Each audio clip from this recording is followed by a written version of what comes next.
Hello, good afternoon student. देखो, हमारा जो चल रहा था वो कॉम्प्लेक्स एनालिसिस चल रहा था। हमारे कॉम्प्लेक्स एनालिसिस में कुछ इंपॉर्टेंट टॉपिक्स हो गए हैं, डेफिनेशंस हो गई हैं, तो आज हम उससे आगे बात करेंगे। उससे पहले जिस भी बच्चे ने हमारा चैनल सब्सक्राइब नहीं किया है वो सब्सक्राइब कर लें, बेल आइकन को प्रेस कर लें और जो हमारी वीडियोज़ हैं उसे आगे ज़्यादा से ज़्यादा शेयर करना, जिससे कि आपके जो आपके फ्रेंड्स हैं उनको फ़ायदा हो सके ज़्यादा से ज़्यादा और आपको भी हो सके। तो चलते हैं हम अपने टॉपिक्स की तरफ। तो हमारा जो चल रहा था, हमारी प्रॉपर्टीज़ हो गई थी, कुछ प्रॉपर्टीज़ ऑफ कॉम्प्लेक्स नंबर। उसमें क्या क्या प्रॉपर्टी हो गई थी? हमने एडिशन के बारे में बात कर ली थी, मल्टीप्लिकेशन के बारे में बात करी थी, सब्ट्रैक्शन के बारे में बात करी थी और डिवीजन के बारे में भी बात कर ली थी। कुछ जो ज़्यादा मेन प्रॉपर्टी थी वो इसकी थी, प्लस की और मल्टीप्लिकेशन की। प्लस और मल्टीप्लिकेशन में क्या था? एसोसिएटिव लॉ था, कम्यूटेटिव था, एग्जिस्टेंस ऑफ आइडेंटिटी, इनवर्स वगैरह, ये इन दोनों के हमने फाइंड कर लिया। ठीक है, इनकी कोई ज़्यादा जरूरत नहीं पड़ती, तो इसलिए हमने फाइंड नहीं करा। लेकिन अगर बात करें फाइंड करने की, तो वो भी इन दोनों के भी प्रॉपर्टी हम इससे की हेल्प से कर सकते हैं। अब कर कैसे सकते हैं? देखो, यहाँ पे जो क्लोजर है, एसोसिएटिव है वगैरह वगैरह। पहली बात तो ये कि कुछ प्रॉपर्टी यहाँ पे क्या है, अगर मैं बात करूँ, देखो किसकी? एसोसिएटिव प्रॉपर्टी की। एसोसिएटिव प्रॉपर्टी होल्ड नहीं होगी इसमें, ना तो इस केस में होगी और ना ही क्या होगी, इस केस में होल्ड होगी। ठीक, वो तुम अपने आप प्रूव करना। सही, मुझे जो मेन काम करना है आज, मुझे काम करना है, देखो हमने कॉन्जुगेट पे बात कर ली थी। कॉन्जुगेट क्या था कि conjugate of complex number, conjugate of complex number, वो क्या था अपने पास? इफ z बराबर x प्लस आल्टा y। मान लो एक कॉम्प्लेक्स नंबर है, हमें इसका क्या निकालना है? कॉन्जुगेट निकालना है। तो z कॉन्जुगेट कितना आएगा? x माइनस के आल्टा y। फिर अगर इसका दोबारा निकाल दूं मैं z कॉन्जुगेट और फिर उसका कॉन्जुगेट, तो कितना आएगा? x plus iota y। और ये किसके बराबर हो जाएगा जी? z कॉन्जुगेट और उसका भी कॉन्जुगेट यानी कि z। ऐसी ऐसी कुछ प्रॉपर्टीज की थी हमने। ठीक, एक प्रॉपर्टी तो ये ले लो। दूसरी ये थी कि z1 इंटू z2, दो हमारे पास नंबर्स हैं, उनका कॉन्जुगेट लेंगे तो ये बराबर होगा z1 कॉन्जुगेट और z2 कॉन्जुगेट के। ये हमने फर्स्ट लेक्चर में प्रूव कर लिया था। फिर z1 प्लस z2 का कॉन्जुगेट और प्लस माइनस, ये भी कितना आएगा? z1 का कॉन्जुगेट और प्लस माइनस z2 का कॉन्जुगेट, ये भी हमारा हो चुका था। फिर z1 अपॉन z2 का पूरे का कॉन्जुगेट, ये बराबर किसके था? z1 कॉन्जुगेट अपॉन में z2 का कॉन्जुगेट। ठीक, ये हमारे पास प्रॉपर्टी हो चुकी थी सबकी सब। आज हम बात करेंगे, हमने देखो अब बात करते हैं z प्लस z कॉन्जुगेट पे कि ये हमारा कितना आएगा। ठीक, तो देखो वी हैव, हमारे पास क्या है? एक है z बराबर कितना? x plus i y. हमने इसका कॉन्जुगेट निकाला, z conjugate equal to x minus iota y। तो मैंने इन दोनों को क्या किया? ऐड किया, z प्लस z कॉन्जुगेट, तो कितना आएगा? x plus iota y plus x minus iota y। इससे ये कैंसिल हो जाएगा, आल्टा y से आल्टा y, तो कितना मिलेगा? Only 2x। यहाँ से z plus z conjugate equal to मिला 2x। और x क्या होता है? x यही तो होता है 2 इंटू में रियल पार्ट ऑफ z। ठीक है, क्योंकि real part of z x होता है जी। तो इसको हम क्या कह सकते हैं कि z plus z conjugate equal to 2 into real part of z, ये मिल जाएगा। मतलब कहने का क्या हुआ, अगर हम एक हमारे पास कॉम्प्लेक्स नंबर है, उस कॉम्प्लेक्स नंबर को अगर हम क्या करें? ऐड करें, तो क्या मिलेगा हमें? 2 रियल पार्ट ऑफ z मिलेगा। अब यहाँ से देखो, if real part of z बराबर क्या हो जाए?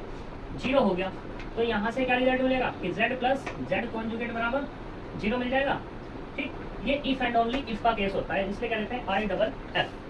ठीक, कैसे कि अगर हम मान के चलते हैं कि if z plus z conjugate बराबर 0, तो then real part of z क्या होगा? यहाँ पर 0 होगा। दूसरे केस में कि if real part of z बराबर 0 है, तो तब उस केस में z प्लस z कॉन्जुगेट कितना मिलेगा? 0 मिलेगा। इसलिए इफ एंड ओनली इफ का केस होता है। क्लियर थी बात? अब हम बात करते हैं दूसरे पर। दूसरे पे कैसे? ये तो हो गया हमारा प्लस के लिए। अब किसी बच्चे का ये क्वेश्चन हो सकता है, क्या जी माइनस के लिए भी हो सकता है? तो देखते हैं भैया हो सकता है या नहीं ऐसा केस। तो हम निकाल लेते हैं यहाँ पे z माइनस के z कॉन्जुगेट निकालते हैं, तो x प्लस आल्टा y और माइनस कितना? x minus iota y equal to x plus iota y minus के x और प्लस के आल्टा y। इससे ये कैंसिल हो जाएगा, आपकी बार रियल से रियल, तो कितना मिलेगा? 2i y। ठीक, और इसको कैसे लिख लूँ? 2, ये वाला पूरा का पूरा, ये क्या होगा? इमेजिनरी पार्ट ऑफ z ही तो होगा, यानी कि यहाँ से जो मिला अपने को z माइनस z कॉन्जुगेट मिला, two imaginary part of z. अब फिर से वही case, if imaginary part of z बराबर कितना हो जाए, 0 हो जाए, तो यहाँ से क्या मिलेगा, जेड जेड कॉन्जुगेट 0 हो जाएगा। दूसरे केस में कि if Z minus Z conjugate क्या मिल रहा है मुझे, 0 मिल रहा है, तो यहाँ पे क्या रहा होगा कि इमेजिनरी पार्ट ऑफ जेड बराबर 0 रहा होगा। ठीक है, यहाँ तक कोई प्रॉब्लम? सही। ऐसे ही अगर मैं एग्जांपल की बात करूँ कि भाई इसका एग्जांपल लेकर के बताओ कि भाई ये एस जो हम कह रहे हैं वो सही है गलत है, तो देखो मैंने क्या, जेड बराबर हमने लिया आल्टा वाई ले लिया, या कैसे कह दो 2y कह दो। ठीक है, इस 2y को कैसे लिख लें, 0 प्लस 2y तो है। अगर मैं बात करूँ रियल पार्ट ऑफ जेड की तो वो कितना है, 0 है। और अगर बात करूँ किसकी, इमेजिनरी पार्ट ऑफ जेड की, तो वो कितना है, 2 है। हमने निकाला जेड कॉन्जुगेट, तो जेड कॉन्जुगेट कितना निकलेगा, माइनस के 2y।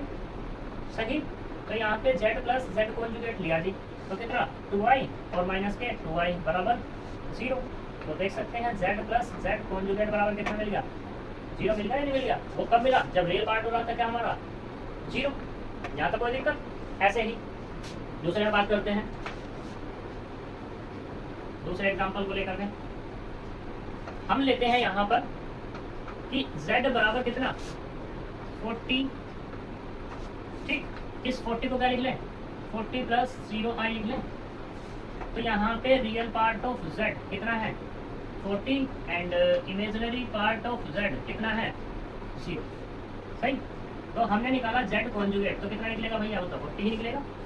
तो यहाँ से क्या कर दो, z माइनस के z कॉन्जुगेट, तो कितना आएगा, 40 माइनस के 40 इक्वल टू 0। तो क्या हो गया, z माइनस z कॉन्जुगेट बराबर 0 हुआ या नहीं हुआ। ये तो हमने बताया था कि अगर हम ऐड कर रहे हैं, ठीक है, ऐड करने पर 0 मिल रहा है तो हमारा रियल पार्ट 0 होगा, और अगर हम सब्ट्रैक्ट कर रहे हैं तो हमारा 0 मिल रहा है, तो वहाँ पर क्या होगा, इमेजिनरी पार्ट हमारा 0 हो रहा होगा।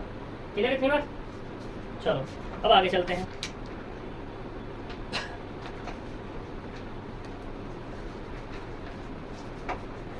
एक मोस्ट इंपोर्टेंट टॉपिक आ रहा है यहाँ पर, पहले तो एक नोट लगा लो। एक नोट क्या है कि इफ z बराबर कितना, x प्लस आल्टा y है। ठीक, मैंने इसका क्या निकाला, कॉन्जुगेट निकाला, z कॉन्जुगेट, तो कितना मिलेगा, x माइनस के आल्टा y।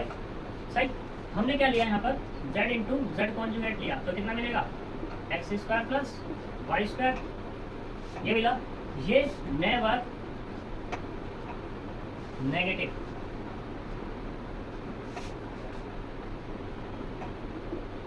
ऑलवेज कैसे कहते हैं, इट इज ऑलवेज पॉजिटिव।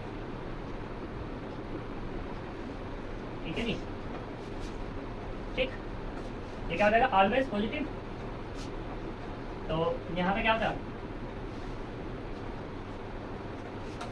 तो z into z conjugate is to x square plus y square, ये तुम्हारे दोनों के दोनों पॉजिटिव निकल के आएंगे। तो यहाँ पे ये मैंने क्यों बताया, देखो अब तक जो हमारा एनुअल होता था, तो एनुअल में ये क्वेश्चन हमेशा पूछा जाता था कि जेड जेड कॉन्जुगेट ऑलवेज, तो ऑलवेज कैसा होगा, पॉजिटिव। वहाँ पे ऑप्शन होते थे, can be negative, can be positive, या can not be negative positive, जो भी उन्होंने बनाना है वो बना देते थे क्वेश्चन। ठीक है, और वहाँ पे इस क्वेश्चन का जो आंसर होता था, वो मुझे ऑप्शन अभी याद नहीं आ रहे वो क्या क्या थे, लेकिन वहाँ पर उस ऑप्शन के जो आंसर वो लगाते थे आंसर की में, तो वो गलत ही लगाते थे। ठीक, इसका जो राइट आंसर है वो क्या है, ये कैन नॉट बी नेगेटिव, कभी भी ये नेगेटिव नहीं हो सकता। जब नेगेटिव नहीं हो सकता तो क्या आएगा तुम्हारा निकल के, हमेशा पॉजिटिव निकल के आएगा। क्लियर इतनी बात। तो ये हमारा एक नोट पॉइंट है। ऐसे हम बात करते हैं, मोस्ट इंपोर्टेंट टॉपिक है आज का ये हमारा, इसके बिना तुम कुछ नहीं कर सकते। यहाँ से इस टॉपिक से 3 नंबर का एक सवाल आएगा ही आएगा जरूर। वो 3 नंबर का सवाल क्या है उसके बारे में बात करते हैं। पहला टॉपिक ये कि टॉपिक क्या है हमारा,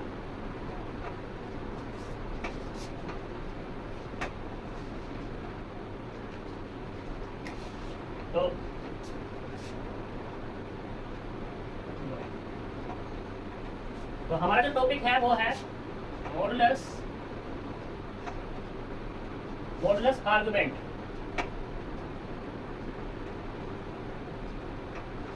आर्गुमेंट फॉर्म, देखो मॉडुलस आर्गुमेंट फॉर्म या तो ये हेडिंग कह दो, इसको ऐसे बोला जाता है, और polar standard form. Polar standard standard form, ठीक, या ट्रिग्नोमेट्रिक फॉर्म।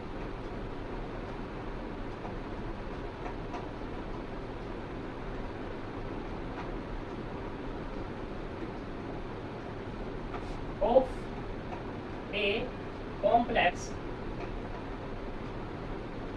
नंबर, ठीक है नहीं। ये तीनों में से कुछ भी नाम आ सकता है और यहाँ से एक क्वेश्चन तुम्हें देखने के लिए जरूर मिलेगा। कितने नंबर में? 3 नंबर में। 7.5 में मिलेगा तो तुम्हारा अलग, नहीं तो 3 नंबर में तो मिलेगा ही मिलेगा। ये श्योरिटी है, इंपॉर्टेंट टॉपिक है ये हमारा आज के लेक्चर का। तो देखो ये है क्या, इसके बारे में बात करते हैं। तो लेट या कंसीडर कर दो, consider a complex number z is equal to x plus alpha y, ठीक है, is now convert into polar form, ठीक है, या ट्रिग्नोमेट्रिक फॉर्म या कौन सा मॉडुलस आर्गुमेंट फॉर्म में। तो इसको जो कन्वर्ट करेंगे तो यहाँ पे पुट करते हैं, put x equal to r cos theta and y equal to r sin theta. अब बात करते हैं कि r क्या है, x क्या है। देखो जी यहाँ पे जो r है, r स्क्वायर बराबर कितना होगा, x square plus y square. ये तुम्हें समझदारी हो कैसे आता है, ये कैसे आता है, x का स्क्वायर करो, मतलब चलो बता ही देते हैं। देखो इन दोनों का स्क्वायर करो, x स्क्वायर और प्लस के y स्क्वायर दोनों को ऐड कर दो, r square cos square theta plus r square sine square theta. तो यहाँ से r स्क्वायर कॉमन, तो यहाँ से क्या मिला, कोस square theta plus sine square theta, sign square theta cos square theta 1, यानी कि r स्क्वायर इज दिस 1। तो यहाँ पे अगर r की बात करूँ तो r स्क्वायर बराबर मिला x square plus y square, ठीक।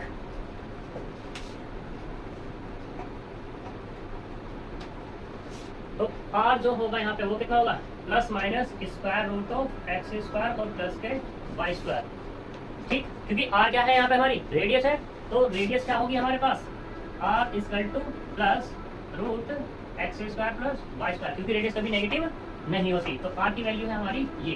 अब बात करते हैं थीटा, थीटा क्या है, तो देखो एक दूसरे को डिवाइड कर लो, यानी कि r sine theta upon r cos theta बराबर कितना आएगा, y upon x, y upon x. तो यहाँ से जो मिला ये मिला tan theta equal to y upon x. Theta की अगर वैल्यू निकालें तो क्या होगा, tan inverse y upon x.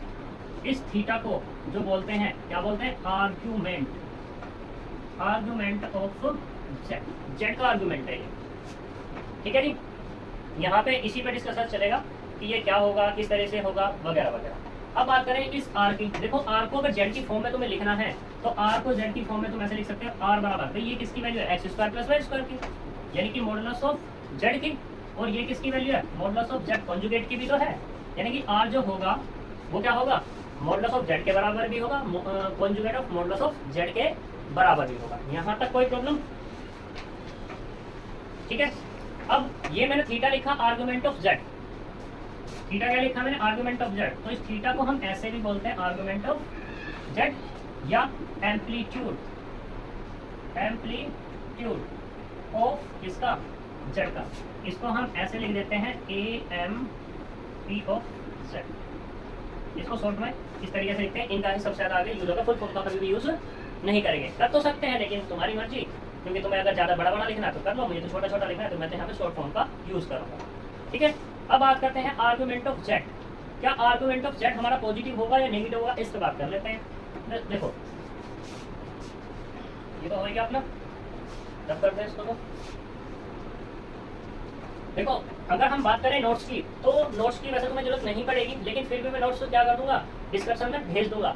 और जरूरत क्यों नहीं पड़ेगी, क्योंकि जो भी चीज़ है सारी मैं यहीं पे करा रहा हूँ, ठीक है। तो अपना नोट्स बनाते चलना, ये मैं सोचना कि भाई आएंगे तो ही हम करेंगे, ठीक। वैसे आज मैं जो तीन लेक्चर्स हो गए हैं हमारे, 3 लेक्चर हो जाएंगे आज। इन तीनों लेक्चर्स के नोट्स आज 3rd वाली वीडियो में भेज दूंगा डिस्क्रिप्शन में, ठीक है।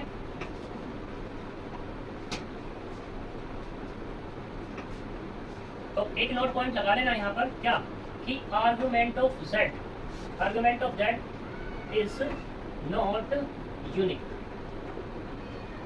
तुम जेड का क्या निकाल लो, आर्गुमेंट निकाल लो, तो आर्गुमेंट उसका यूनिक नहीं होगा, ये बताना चाह रहा है। क्यों बताना चाह रहा है देखो, क्योंकि सिंस थीटा बराबर जो होता है वो होता है 2n पाई प्लस थीटा, एक बड़ा थीटा एक छोटा थीटा, ऐसे डिनोट कर सकते हो तुम चाहो तो।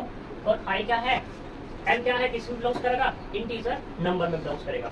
इसको थोड़ा सा कोई नाम दे सकते हो तुम अपनी इच्छा के लिए, कुछ भी एक, चलो मैं छोटा सा थीटा बना देता हूँ, ठीक है नहीं। बस इतना याद रखो यहाँ पे ये बात है कि कोई भी तुम्हारे पास z है, उस z का अगर तुम्हें आर्गुमेंट निकालना है तो वो यूनिक नहीं होगा, ठीक है। वो क्यों नहीं होगा, इसके अकॉर्डिंग नहीं होगा, क्योंकि यहाँ पे जब थीटा निकालोगे तो 2n, उसका फॉर्मूला है 2n पाई प्लस थीटा, सही। अब बात करते हैं किसकी, थीटा की। ये जो थीटा है हमारे पास यदि यूनिक नहीं है तो क्या है, देखो जो थीटा है हमारा वो है माइनस पाई और पाई के बीच, यहाँ पे इसको बोलते हैं principal value, principal value of theta. ये थीटा की प्रिंसिपल वैल्यू है क्या, minus pi less than equal to theta less than equal to pi. मतलब क्या हो गया, जो थीटा है, थीटा कभी भी ग्रेटर नहीं होगा किससे, पाई से, और थीटा कभी भी लेस नहीं होगा किससे, माइनस पाई से। आई बात समझ में, तो ये यहाँ पर बोलना चाह रहा है। अब बात करते हैं कि थीटा को निकालते कैसे हैं, किस तरीके से इन पर बात होती है, वगैरह वगैरह, सही। और एक नोट पॉइंट, तो एक नोट पॉइंट ये है कि if z is 0 complex number then it is does not convert into polar form। अगर तुम्हारे पास क्या है, जीरो कॉम्प्लेक्स नंबर है, उस जीरो कॉम्प्लेक्स नंबर को तुम पोलर फॉर्म में कभी भी कन्वर्ट नहीं कर सकते, ठीक है। क्यों नहीं कर सकते, क्योंकि जब तुम यहाँ पे निकालोगे थीटा बराबर कितना होगा, tan inverse y upon x होगा, तो तुमने y भी 0 ले लिया, x भी 0 ले लिया, tan इनवर्स कितना मिला, 0.0। और 0.0 कैसी फॉर्म होती है हमारी, ये होते हैं इनडिटरमिनेंट फॉर्म, यानी कि इसको तुम डिफाइन नहीं कर सकते, इसलिए तुम्हारी कभी भी क्या नहीं होगी, पोलर फॉर्म कन्वर्ट नहीं होगी, क्या, जीरो कॉम्प्लेक्स नंबर, ठीक है नहीं। अब बात करते हैं if z equals to 0, z की मतलब z जो है हमारे पास जो कॉम्प्लेक्स नंबर है, अगर वो 0 नहीं है then r greater 0 always, ठीक है नहीं। अब तुम सोच रहे होंगे जी कैसे, देखो एग्जाम्पल से देखो, मान लो z हमने 0 नहीं लेना, नेगेटिव हो सकता है पॉजिटिव हो सकता है, उसी कोई दिक्कत नहीं है। नेगेटिव से मतलब माइनस के x ले लो, हमें क्या निकालना है, पे r की वैल्यू निकालनी है, तो इस मैं से लिख लूँ 0 प्लस i, लिख सकते हैं। तो यहाँ पे जब तुम पुट करोगे क्या, माइनस एक्स बराबर r cos थीटा एंड 0 बराबर कितना, r sin थीटा, तो तुमने क्या निकाला, r स्क्वायर निकाला, तो r स्क्वायर कितना निकलेगा, x स्क्वायर, ठीक।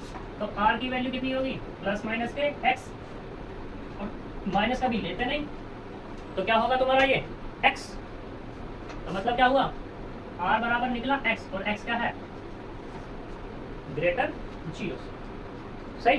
तो ये यहाँ पर बोलना चाह रहा है, यहाँ तक कोई दिक्कत। चलो अब बात करते हैं थीटा निकालने की, कि भाई थीटा हम कैसे कैसे निकाल सकते हैं, उस पर बात करते हैं। तो देखो, जो हमने एक चीज और लिख लो यहाँ पर, क्या कि हमने तुम्हें अभी ये चीज बताई थी कि z बराबर कितना है, x प्लस आयटा y है, z बराबर, और पुट हमने क्या किया था, x equal to r cos theta, ये हमने पुट नहीं किया वहाँ पर वैल्यूज, r sin थीटा, बस हमने r और थीटा के बारे में डिफाइन कर दिया। तो यहाँ से जो z मिलेगा तुम्हें वो कितना मिलेगा, r cos theta plus i r sin theta, अगर r कॉमन करूँ तो कितना आ जाएगा, cos थीटा और प्लस के i sin थीटा, यानी कि z तुम्हारा इसमें कन्वर्ट हो गया, ठीक है जी। जब इसमें ही कन्वर्ट हो गया तो इसको हम ऐसे भी लिख सकते हैं, z equal to r e की पावर i थीटा, क्योंकि ये e की पावर i थीटा क्या बोलता है, cos theta plus i sin theta, ये फॉर्म होती है तुम्हारी कौन सी, एक्सपोनेंशियल फॉर्म, क्योंकि हमें पता है ना कि भाई e की पावर i थीटा कितना होगा, cos थीटा और प्लस i sin थीटा। यहाँ तक कोई प्रॉब्लम? लो जी बोलो। पहले हमने स्क्वायर नहीं करा था, स्क्वायर मतलब जब आपने इससे पहले कराया था। मैंने ये कहा कि मैंने x और y तो पुट कर दिए, मान तो लिए थे, ठीक है, इस जेड में पुट नहीं किए थे। मैंने क्या किया, वहाँ पे r की वैल्यू निकाल के छोड़ दिया और थीटा की वैल्यू निकाल के छोड़ दिया, क्योंकि मैं भूल गया था वहाँ पे ये तो पुट करें। अब मैंने पुट कर दिया वहाँ पे, नोट पॉइंट इसीलिए लगाया मैंने, ठीक है ना, कि यहाँ पे स्टार मैंने चलेगा, स्टार मतलब नोट पॉइंट। कभी कोई पूछने लगा अजय स्टार क्यों लगा रहे हो, देखो ये नोट पॉइंट है, ठीक। Z equal to x plus, और कहीं भी अगर आ जाए हैज, अगर मैं कहीं ये बना दूँ तो उसका मतलब समझ लेना वो मोस्ट इंपोर्टेंट नोट है, ठीक है नी। तो z equal to x plus i y, तो यहाँ पे क्या हमने पुट किया था, x equal to r cos theta, y equal to r sine theta. तो ये वाली फॉर्म इसमें कन्वर्ट हो गई, और इसको हम ऐसे भी लिख सकते हैं, कोई दिक्कत नहीं है। ये हमारी क्या होगी, पोलर फॉर्म होगी। ये है तो ये भी पोलर फॉर्म, लेकिन ई में है तो एक्सपोनेंशियली नाम दे दिया जाता है इसको, ठीक है। अब हम बात करते हैं इस पे कि भाई थीटा पे हम इतना डिस्कशन कर रहे हैं तो थीटा हम कैसे निकालेंगे। देखो थीटा निकालने के लिए जो पता नहीं शायद कॉम्प्लेक्स का पेपर हो गया ऑब्जेक्ट नहीं होगा तो आज हो जाएगा, 5 तारीख है ना आज, आज है। तो जो बीएससी फाइनल वाले बच्चे हैं जो ऑब्जेक्टिव दे रहे हैं इस टाइम, जिनकी बैक थे एनुअल वाले, तो उनमें थीटा की वैल्यू निकालने के लिए आती है, ठीक है। उनके लिए जो मैं कराने जा रहा हूँ वो मोस्ट इंपोर्टेंट है। दूसरा, तुम कहीं भी किसी भी फील्ड में चले जाओ, वहाँ पर तुम क्या निकालोगे, कॉम्प्लेक्स नंबर तुम पढ़ोगे, तो कॉम्प्लेक्स नंबर में थीटा की वैल्यू फाइंड करने के लिए आएगी। और थीटा की वैल्यू फाइंड करने के लिए, तो जब तुम थीटा की वैल्यू फाइंड करते हो तो मोस्टली टाइम गलत वैल्यूज निकलती है। मैं जो फॉर्मूला जो फंडा मैं बता रहा हूँ उससे तुम्हारी वैल्यू हमेशा राइट निकलेगी, ठीक है। वो सामने वाले बंदे के ऊपर डिपेंड करता है कि उसको वो राइट कहता है या रॉन्ग कहता है, लेकिन मेरे अकॉर्डिंग अगर मैथमेटिकली हम चलेंगे तो वो राइट है, ठीक है, सही। तो चलते हैं थीटा की वैल्यू निकालने के लिए। क्या हुआ,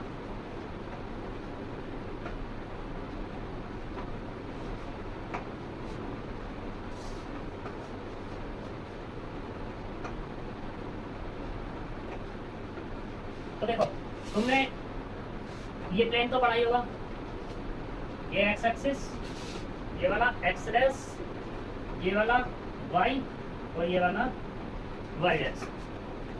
तुम्हें यहाँ पे चलना है, एक तो चलना है क्लॉकवाइज ऐसे, और एक चलना होगा ऐसे।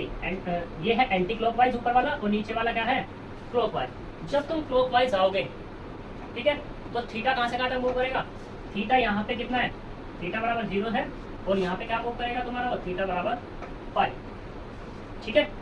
अब एंटी क्लॉकवाइज घड़ी कैसे होती है, ये घड़ी है तुम्हारी तो घूमेगी वो यूं ही, तो या यूं, ये एंटी क्लॉकवाइज है, ये क्लॉकवाइज है,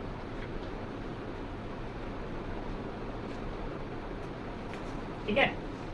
अब तुम जब एंटी क्लॉकवाइज आओगे तो थीटा बराबर यहाँ पे क्या होगा 0, और यहाँ पे क्या होगा थीटा बराबर माइनस के पाई। यहाँ तक कोई प्रॉब्लम। अब हमें थीटा निकालना है। देखो तुम्हारे पास ये है z, z बराबर कितना x प्लस आयटा y, ये कॉम्प्लेक्स नंबर है। इस कॉम्प्लेक्स नंबर में तुम्हें थीटा निकालना है। जो तो थीटा डिपेंड होगा वो किस पे डिपेंड होगा, x और y पे। देखो ये है तुम्हारा फर्स्ट क्वाड्रेंट, ये सेकंड क्वाड्रेंट, ये थर्ड क्वाड्रेंट और ये वाला फोर्थ क्वाड्रेंट। अब फर्स्ट क्वाड्रेंट में पहले बात करता हूँ मैं x एक्सिस पर, तो यहाँ x एक्सिस पे क्या होगा, y बराबर 0 होगा या नहीं होगा, ठीक है। जब y बराबर 0 है तो यहाँ पे थीटा बराबर निकलेगा 0, थीटा बराबर क्या होगा 0। और y एक्सिस x बराबर कितना है 0, तो थीटा बराबर जो निकलेगा यहाँ पर वो निकलेगा π/2, ठीक। अब बात करते हैं x डैश पे, तो यहाँ पे क्या है x डैश पे y 0, यानी कि ऐसा कह सकते हैं, इसको थोड़ा सा ये बोल सकते हैं, यहाँ y बराबर 0, तो यहाँ कह दो कि x क्या है ग्रेटर 0, ठीक। तो थीटा बराबर 0। ऐसे ही इस वाले में x बराबर 0 है तो y क्या है ग्रेटर 0, सही। तो बात करते हैं,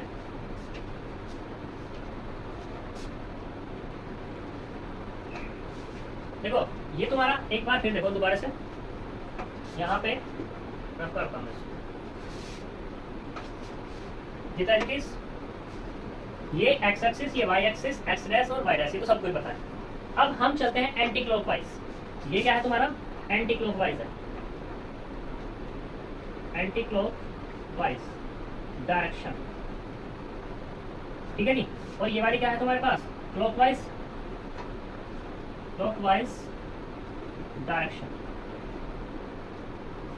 जब हम एंटी क्लॉकवाइज वगैरह बात करते हैं तो ऑन एक्स एक्सिस पर y कितना होगा, 0 होगा।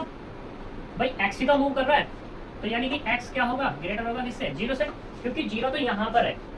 अगर x की बात करो, एंगल हटाऊंगा थोड़ी देर के लिए, तो यहाँ पे जो 0 है, इस 0 से राइट में क्या मूव होता है, पॉजिटिव, और लेफ्ट में क्या मूव होता है, नेगेटिव। ऐसे ऊपर बात करें y एक्सिस पर तो पॉजिटिव, और नीचे क्या होगा, नेगेटिव। हमने ऑन y एक्सिस y पे बात हो रही है, तो सॉरी x पे बात हो रही है, तो y बराबर कितना होगा, 0, और x मूव करेगा यानी कि ग्रेटर कितना होगा, 0। तो यहाँ पे जो थीटा होगा वो कितना होगा, 0। सही। ऐसे इस वाले पे ऑन y एक्सिस तो x बराबर कितना, 0, और y क्या होगा यहाँ पर, ग्रेटर 0, तो थीटा बराबर कितना होगा, पाई बाई 2। और दिक्कत ऐसे इस वाले पे, यहाँ पे क्या हो गया, y बराबर 0 और x क्या हो गया, लेस देन 0। भाई नेगेटिव होगा x, तो 0 से तो क्या होगा, कम ही होगा ना। और थीटा बराबर कितना आएगा यहाँ पे, माइनस के पाई। यहाँ तक कोई दिक्कत। अब नीचे मूव करो, अब हमें ऐसे चलना है, तो चलते हैं यहाँ पर। देखो ऑन एक्स एक्सिस तो यहाँ पे क्या है, y बराबर 0, y बराबर 0 है ना, पक्का। चलो y बराबर 0 है और x तो है ही मेरा क्या, ग्रेटर 0। अब हमें नीचे से चलना है, ठीक है। तो थीटा बराबर क्या होगा यहाँ पर, थीटा तो वही रहने वाला है क्योंकि वो 0 से स्टार्ट होने वाला है। अब चलते हैं यहाँ पे आते हैं, ठीक, इसको हटा देते हैं इसलिए। सही। इस वाले पे बात करते हैं। यहाँ पे ऑन y एक्सिस यानी कि x बराबर कितना, 0, और y क्या है हमारे यहाँ पर, लेस देन 0। जब y लेस देन 0 है तो यहाँ 0 से मूव हुआ तो यहाँ पे आ गया वो, तो थीटा बराबर कितना होगा, माइनस के पाई बाई 2, क्योंकि एंगल नीचे की तरफ होगा। जब नीचे की तरफ होगा यानी कि क्लॉकवाइज डायरेक्शन में होगा तो एंगल होगा नेगेटिव, और एंटी क्लॉकवाइज में होगा एंगल पॉजिटिव। यहाँ तक कोई दिक्कत। ऐसे ही यहाँ पे आते हैं, यहाँ पे क्या है तुम्हारा, x लेस देन 0 और y क्या है तुम्हारा, 0, तो थीटा बराबर जो होगा माइनस के पाई होगा, क्योंकि अब हम नीचे से यानी कि क्लॉकवाइज डायरेक्शन से आ रहे हैं। इसलिए मैंने यहाँ पे लिखा था कि जो थीटा है मूव करता है माइनस पाई टू पाई। भाई बात समझ में, ये क्लियर। अब भाई ये तो होगी, चलो भाई ऑन एक्स एक्सिस और वाई एक्सिस वगैरह वगैरह ये चीजें हो गई।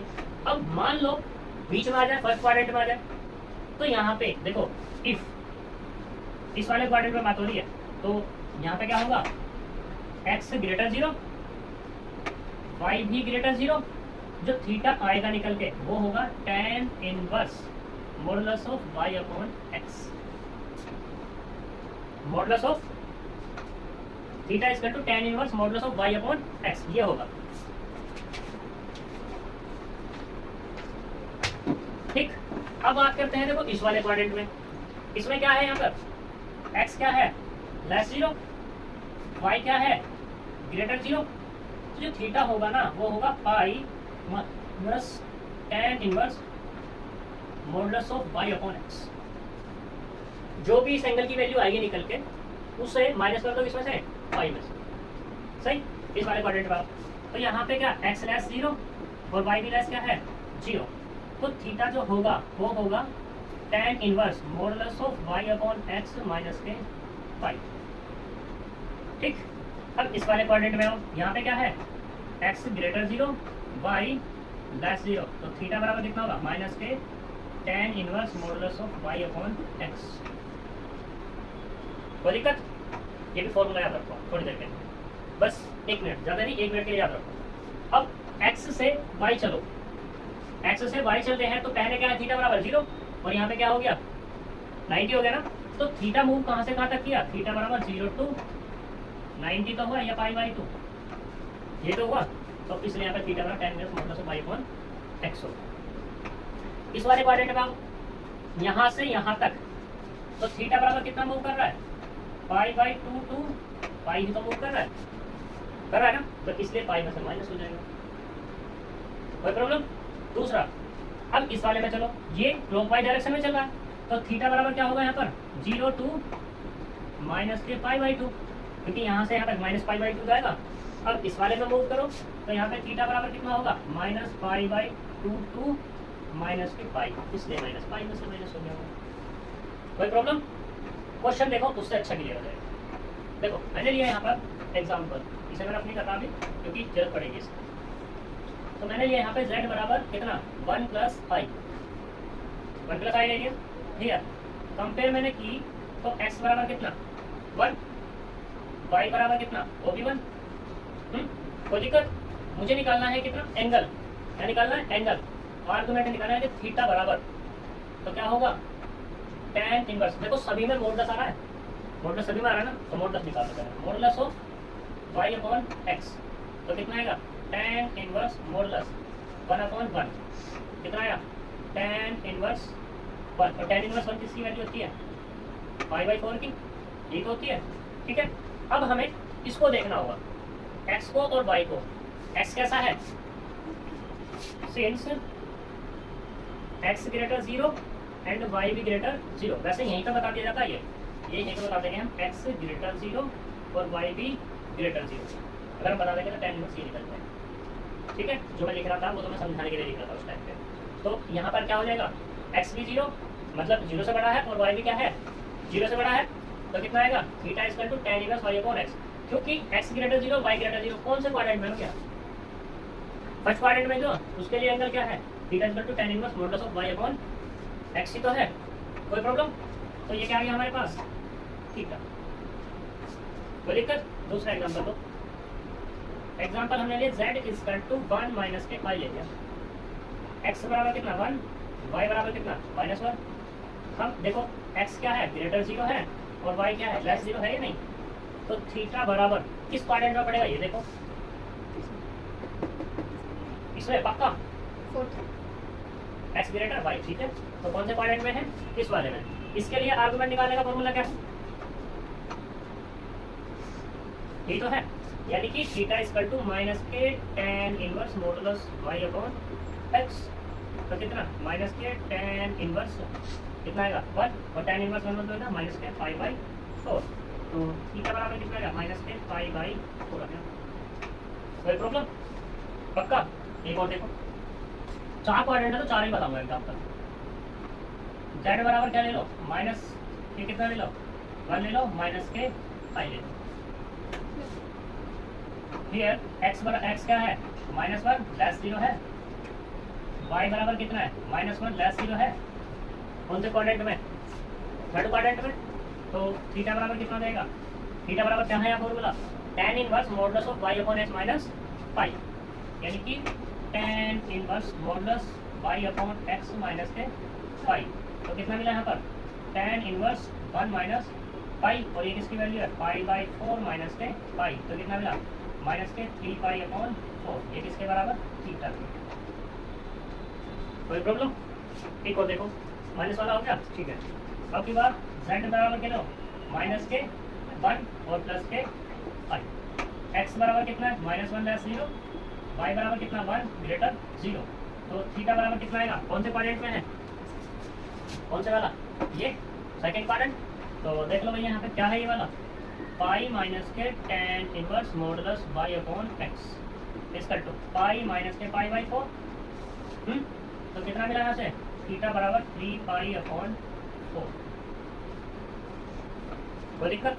अगर तुम यहाँ पे इस मेथड को अप्लाई करते हो, ठीक है, दुनिया में कहीं भी चले जाना, तुम्हारा आर्गुमेंट निकालने का जो फॉर्मूला है या आर्गुमेंट जो तुम अगर इससे निकालते हो, कभी भी कोई भी रॉन्ग नहीं बताएगा, ठीक है, कभी भी कोई नहीं बता सकता रॉन्ग, तो ये हमारा फॉर्मूला है आर्गुमेंट निकालेगा, मोस्ट इंपोर्टेंट, फिर से बोल रहा हूँ 3 नंबर का एक सवाल आएगा, कहेगा z गिवन है, इसको पोलर आर्गुमेंट फॉर्म में कन्वर्ट कीजिए, और पोलर आर्गुमेंट फॉर्म में कन्वर्ट जब तुम करोगे तो थीटा में तुम्हें प्रॉब्लम बनेगी निकालने के लिए किसी का, जैसे मान लो इस वाले की बात करें, इसकी बात करें, या चलो इस वाले की बात कर लेते हैं, सबसे ज्यादा क्वेश्चन पूछा जाता है वाला z इक्वल टू -1 माइनस के i, ऑब्जेक्टिव में तो हर बार पूछा जाता था ये, तो उसमें क्या करता है, ऑब्जेक्टिव में आंसर बता दो मैं कितना, उसका आंसर ये देते थे नीचे वाला, जबकि आंसर उसका ये होता है, और तुम्हारा भी यही पूछा जाएगा, तो क्या होगा तुम्हारा, जब ये क्वेश्चन पूछा जाएगा तो तुम्हें कंफ्यूजन होगी 3π/4 और माइनस के 3π/4 में कंफ्यूजन होगी बस, ठीक, और बच्चे इसको ही लगा के आएंगे, ठीक है ना, लेकिन हमें ऐसा नहीं करना, हमें इस फॉर्मूले के अकॉर्डिंग चलना है, और हमें क्या लगा करना है माइनस के 3π/4 ही लगा के आना। क्वेश्चन में क्या लिखा हुआ, this number convert into polar argument form, या पोलर फॉर्म या ट्रिग्नोमेट्रिक फॉर्म, ट्रिग्नोमेट्रिक में किसे चाहिए थीटा चाहिएगा और r चाहिएगा, r तो हर कोई निकाल लेगा, अगर ऐसा तुम r निकालना चाहोगे तो कैसे निकलेगा r, देखो r निकलेगा, अगर इस वाले की बात कर लूँ मैं, कौन से वाले की, इस क्वेश्चन की बात कर लेते हैं, तो यहाँ से x बराबर कितना कन्वर्ट करोगे r cos थीटा और y स्क्वायर टू कितना r sin थीटा। तो एक्स बराबर कितना है 1, वाई बराबर में कितना है 1 है ना। तो यहाँ पे आर स्क्वायर बराबर कितना मिलेगा 2 मिल जाएगा। तो आर बराबर कितना मिल गया यहाँ से √2। ठीक है, आर ये हो गया। हमें जेड करना है, जेड बराबर कितना था, जेड बराबर कितना था 1 प्लस आई था। ठीक, आर बराबर कितना मिला √2 cos थीटा की वैल्यू कितनी निकली यहाँ पे π/4, यानी कि ये हो गया तुम्हारा π/4 प्लस के √2 sin π/4 और इंटू में पाई। ये तुम्हारी पोलर फॉर्म कन्वर्ट हो जाएगी। ठीक है, एक क्वेश्चन और लेके दिखाता हूँ पोलर फॉर्म का, उससे क्लियर है, मैं तो बस बताया है तुम्हें। क्लियर इतनी बात, ये तुम्हारा मोस्ट इंपॉर्टेंट है। तो चलते हैं सरफ करते हैं, उससे पहले पानी पी लेते हैं।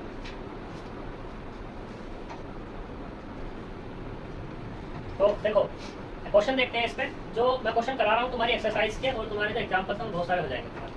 ठीक, तो सॉल्यूशन क्वेश्चन जो आएगा तुम्हारा लिखा हुआ वो इस तरीके से होगा, x plus 1 plus 7i upon 2 minus i का square in the modulus amplitude form. ठीक है, ऐसे कहते हैं या ऐसे कहते हैं कि the complex number is express into the modulus argument form. तो हम पहले नीचे वाला करते हैं फिर बाद में ऊपर वाला करेंगे। ठीक है, तो यानी कि सेकंड पार्ट देखो पहले। सेकंड पार्ट में क्या है, तो इसको क्या कर लो लेट कर लो, z बराबर कितना -1 माइनस के i 1 डाल दो। इसे किस में कन्वर्ट करना है मुझे मॉडुलस आर्गुमेंट फॉर्म में। तो पुट करो यहाँ पर x इक्वल टू -1 बराबर r cos थीटा और y equal to -1 equal to r sin theta. क्योंकि x करके बताया है मैंने तो x से तुम्हें ज़्यादा समझ में आएगा, क्योंकि x बराबर यहाँ पे क्या काम कर रहा है -1 और इसको किसके बराबर मान लिया r cos थीटा के। यहाँ पे y का काम कौन कर रहा है -1 और ये कितना मान लिया r sin थीटा के। तो इसे डालते हैं क्वेश्चन नंबर 2 और ये क्वेश्चन नंबर 3। हमें आ चाहिए यहाँ पर पहले तो, क्योंकि ये हमारी जो है जो इक्वेशन 1 कन्वर्ट हो जाएगी किसमें, कन्वर्ट इनटू द फॉर्म, वो हो गई किसमें z equal to r cos theta plus के i r sin थीटा। चलो ओके, ये इसमें कन्वर्ट हो गई, या ऐसे कह दो इसको हटा दो इससे। सही, तो मुझे यहाँ पे r चाहिए और थीटा चाहिए, जब भी तो कन्वर्ट होगी, जब मैं r को बताऊंगा थीटा को बताऊंगा। तो इसको मुझे इसमें कन्वर्ट करना है, यानी कि इसमें हो जाएगी। तो ये डाल दो 4 नंबर। अब मुझे इसमें किस किस की रिक्वायरमेंट है, r की और थीटा की। तो देखो इक्वेशन नंबर 2 का स्क्वायर करो और इक्वेशन नंबर 3 का भी स्क्वायर करो और ऐड कर दो दोनों में। तो -1 का स्क्वायर प्लस -1 का स्क्वायर बराबर कितना होगा r square cos square theta plus r square sine square theta. तो यहाँ से कितना मिल जाएगा, ये तो 1 plus 1 equal to r square cos square theta plus sine square theta. तो हम इस तरह से लिख लें r स्क्वायर बराबर 2। तो यहाँ से कितना होगा r बराबर प्लस माइनस √2, क्योंकि r रेडियस होती है तो क्या होगा 2 आ जाएगा। r की वैल्यू तो निकल गई भैया। अब चाहिए मुझे कौन, थीटा। तो थीटा का फॉर्मूला मैंने बताया था कितना, tan इनवर्स मॉडुलस ऑफ क्या था, अगर थीटा हम निकालते हैं तो tan inverse y upon x था। पहले जब हम कन्वर्ट करे थे, सिंपल जो कन्वर्ट करे थे वो ये होता था, लेकिन इससे क्या हो जाएगा, हमारा गलती सी हो जाएगी। तो यहाँ पे अब देखेंगे हम क्या कि हियर x बराबर कितना -1 और ये क्या है तुम्हारा <0, y बराबर कितना है -1, ये लेस है कितना 0। अब देखो ये कौन से क्वाड्रेंट में पढ़ रहा है, ये पढ़ रहा है हमारा थर्ड क्वाड्रेंट में, यानी कि इस वाले क्वाड्रेंट में। और इसमें जो मैंने थीटा का फॉर्मूला बताया था वो कितना था, tan inverse modulus y upon x minus के पाई, यही तो बताया था। तो लगा भाई साहब को theta equal to tan inverse modulus of y upon x minus के पाई। तो रख दो जी tan इनवर्स मॉडुलस, ये कितना आएगा 1/1 माइनस के पाई। तो यहाँ से आया tan इनवर्स कितना 1 माइनस पाई। तो tan इनवर्स पाई कितना, यानी कि π/4 माइनस पाई आ गया।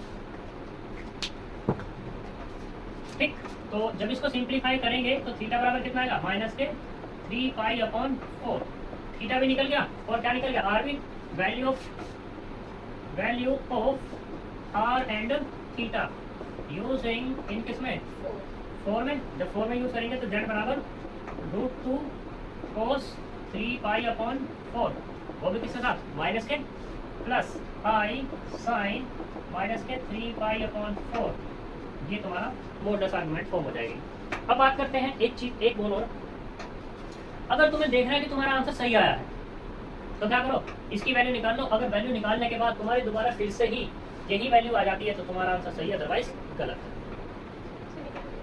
देखो यहाँ पे कितना √2 कोस को माइनस को ऑब्जर्व कर लेता है तो कितना कोस, मैं इसको क्या कह दूँ पाई माइनस के कितना कह दूँ पाई अपॉन 4 कह देता हूँ क्योंकि वो तो ऑब्जर्व कर लिया।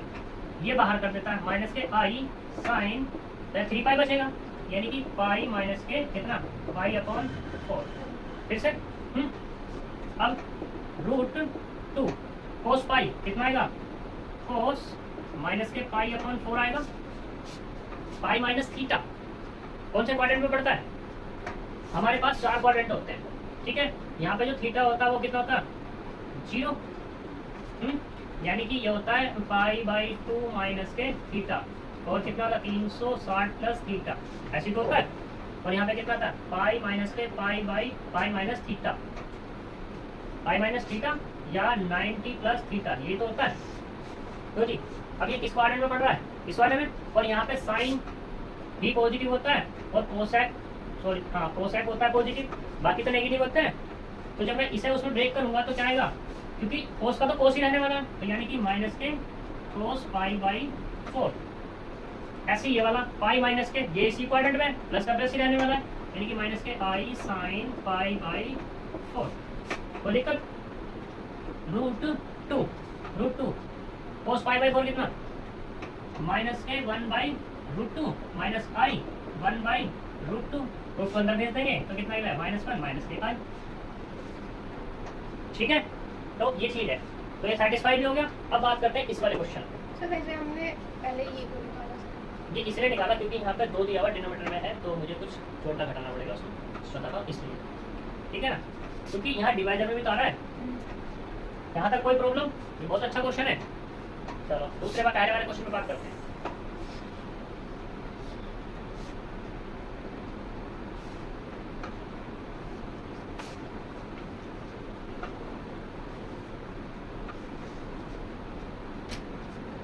इस वाले क्वेश्चन पे तो सॉल्यूशन सेट करते हैं क्या कि z = 1 + 7i अपॉन 2 - i का whole square. Most important question है और ये कितने नंबर में आ सकता है 3 से 7.5 में 3 to 7.5 मार्क्स, ठीक है जी। तो सबसे पहले इसे हमें पोलर फॉर्म में कन्वर्ट करना है। पोलर फॉर्म में कन्वर्ट करने के लिए इसका डिवाइडर से क्या करना पड़ेगा, मुझे खत्म करना पड़ेगा कौन आई का। तो इसे पहले सिंप्लीफाई करो 1 + 7i अपॉन, सिंप्लीफाई करेंगे तो 4 और प्लस के i का स्क्वायर और माइनस के कितना आएगा 4i। ओपन कर दिया फॉर्मूला तो यहाँ से z = 1 + 7i अपॉन कितना 4 - 1 माइनस के 4i equal to 1 + 7i upon कितना -3 माइनस के 4i -3 हो गया प्लस का 3 आ जाएगा। अब ठीक है, अब मुझे क्या करना है, कॉन्जुगेट से मल्टीप्लाई, क्योंकि मुझे डिनोमिनेटर खत्म करना है आई का। तो मल्टीप्लाई और डिवाइड दोनों ही करने हैं। z = 1 + 7i और ये कितना 3 + 4i अपॉन 3 माइनस के 4i और 3 + 4i कितना, इसकी मल्टीप्लाई करेंगे 3 + 4i 7 की 21i और माइनस के 28, ठीक है। अपॉन इसकी मल्टीप्लाई करेंगे तो कितना 9 प्लस के 16 डायरेक्टली कर दिया मैंने, a² b² लगा दिया डायरेक्ट। देखो देख लो 3 का स्क्वायर माइनस 4 का स्क्वायर और ये 5 का स्क्वायर। यहाँ से कितना मिला 3 और -25 4i कितना मिला 25i माइनस के 25 अपॉन ये कितना होगा 9 i² कितना होगा -1 माइनस माइनस कैसा हो गया प्लस और ये 16। तो इसे इससे डिवाइड कर लेंगे तो क्या मिल जाएगा अपने को, ये होगा 25 माइनस के और प्लस के 25i अपॉन 25 से डिवाइड करेंगे तो -1 और प्लस के i, ये कितना मिल गया z = ये डालते हैं क्वेश्चन नंबर 1। पुट करो यहाँ पर कितना, put x = -1 = r cos theta and y = 1 = r sin theta. अब मुझे r चाहिए तो पहले r निकाल लूँ। देखो फिर सेम ऐसे होगा हाँ r² बराबर कितना आएगा 2 यानी कि r बराबर कितना आ गया √2। सही, थीटा चाहिए। अब देखो यहाँ पे x बराबर कितना है -1 लेस 0 और y बराबर कितना है 1 ग्रेटर 0। कौन से क्वाड्रेंट में पढ़ रहा है ये? सेकंड क्वाड्रेंट में। और सेकंड क्वाड्रेंट में थीटा कितना था पाई माइनस के tan inverse modulus y upon x। तो यहाँ से कितना आएगा थीटा बराबर पाई माइनस के tan इनवर्स 1 आएगा 1/1। तो यहाँ से कितना theta equal to pi minus pi by 4। देखो ये मॉडुलस इसीलिए लग रहा है क्योंकि x भी और y भी दोनों पॉजिटिव ले रहे हैं, उससे पहले वो कुछ भी हो। सही है ना, मुझे पता था ये क्वेश्चन उठना चाहिए था पहले ही। 3 पाई अपॉन कितना 4। तो यहाँ से थीटा बराबर कितना आ गया 3 पाई अपॉन 4। तो value of theta, values of r and theta use in किसमें, इन इक्वेशन किसमें 1 से हम पहले ये बना लेते हैं कितना r cos थीटा प्लस के i sin थीटा। अब बन गया इक्वेशन 1। तो यहाँ से जो मिलेगा अपने को z इक्वल टू √2, ठीक, और कितना cos 3 पाई अपॉन 4 और प्लस के i sin 3 पाई अपॉन 4। अगर इसको भी सिंप्लीफाई करना तो कर सकते हैं वैसे। ये तुम्हारा इसके बेस पे जितने भी तुम्हारे एक्सरसाइज में या तुम्हारे जितने भी एग्जाम्पल दिए हुए हैं वो सारे के सारे कर लेना, ठीक है। सर जो मॉडुलस आर्गुमेंट फॉर्म के दिए हुए हैं या ट्रिग्नोमेट्रिक फॉर्म के दिए हुए हैं। और एक चीज़ और, जो मैंने 3-4 फॉर्म तुम्हें बताई है ना, उन 3 या तीनों फॉर्म में से किसी भी फॉर्म में कह सकता है कि this complex number convert into trigonometric form, polar form या पोलर जो है argument form, modulus argument form. तो तीनों तुम्हें याद होनी चाहिए। अगर तीनों में कोई सी याद नहीं है, ठीक है, और तुम्हें क्वेश्चन आता है भाई वो कहे कि क्या नाम है फलानी में करो, और तुम्हें तो एक ही याद है बस कौन सी पोलर फॉर्म, ठीक है, और उसने कह दिया क्या मॉडुलस आर्गुमेंट फॉर्म, लेकिन पूछ वही रहा जो तुम्हें याद है, तो क्या होगा ठंडे हो जाएंगे ना, 3 नंबर गए, सरासर चले जाएंगे, ठीक है, जो तुम्हारे आने वाले होंगे। ठीक, तो मिलते हैं नेक्स्ट वीडियो में कल। Thank you, bye.